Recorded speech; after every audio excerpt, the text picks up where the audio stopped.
વડોદરાનો અવાજ ન્યૂઝમાં આપનું સ્વાગત છે। સમાચારમાં વાત કરીએ તો વડોદરા શહેરમાં ગોત્રી વાસણા વિસ્તારના રોડ પર આવેલા પ્રિન્સ રીતેરક કોમ્પ્લેક્સમાં શોર્ટ સર્કિટના કારણે ગીઝરમાં આગ લાગતા ગીઝરમાં બ્લાસ્ટ થતા અભિષેક ત્રિવેદી નામનો વ્યક્તિ મૃત હાલતમાં જોવા મળ્યો હતો।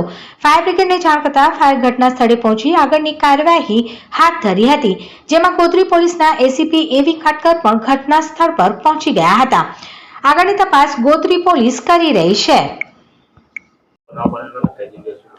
આશરે 2:30 વાગે ફાયર ડિપાર્ટમેન્ટને કોલ મળ્યો કે સ્પ્રિંગ્સ રિટ્રીટ 4 વાસણા વિસ્તારમાં એક ફ્લેટમાં ગીઝરમાં ફાયર છે, હાઈરાઇઝ બિલ્ડિંગ છે। તેથી તાત્કાલિક ફાયરની ટીમ ઘટના સ્થળ પર આવી ત્યારે ઘટના સ્થળ પર આવીને જોયું કે બાથરૂમમાં એક વ્યક્તિ મૃત હાલતમાં પડેલ હતા અને ફ્લેટના રહીશો દ્વારા જેને આગ બુઝાવવાનો પ્રયાસ કરેલો હતો। જી કયા કારણોસર આગ લાગી એની પ્રાથમિક તપાસ એફએસએલ જ કરશે, કારણ કે અત્યારે હાલ એવા કોઈ પણ સોર્સ જાણવા મળેલ નથી કે ફાયર કયા કારણોસર થઈ, કારણ કે ફાયર ખાલી ને ખાલી વ્યક્તિ જ ફાયરમાં બંધ થયા છે, બાકી કોઈ ફાયર બીજે ક્યાંય હતી નહીં।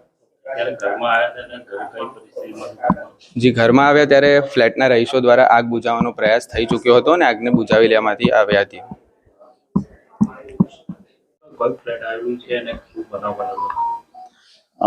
કંટ્રોલ થી ગોત્રી પોલીસ સ્ટેશનમાં એક વર્દી આવેલ કે સ્પ્રિંગ રિટ્રીટમાં સી ટાવરમાં 803 નંબરમાં આગ લાગેલ છે અને એક માણસ સળગી ગયેલ છે। તે આધારે અહીંયા આવીને તપાસ કરતા 803 નંબરમાં બાથરૂમમાં એક માણસ સળગી ગયેલ હાલતમાં મળી આવેલ છે। આગ કેવા કારણસર લાગેલ છે તે બાબતે એફએસએલને કોલ આપેલ છે, જે બાબતે આગળની તપાસ ચાલુ છે।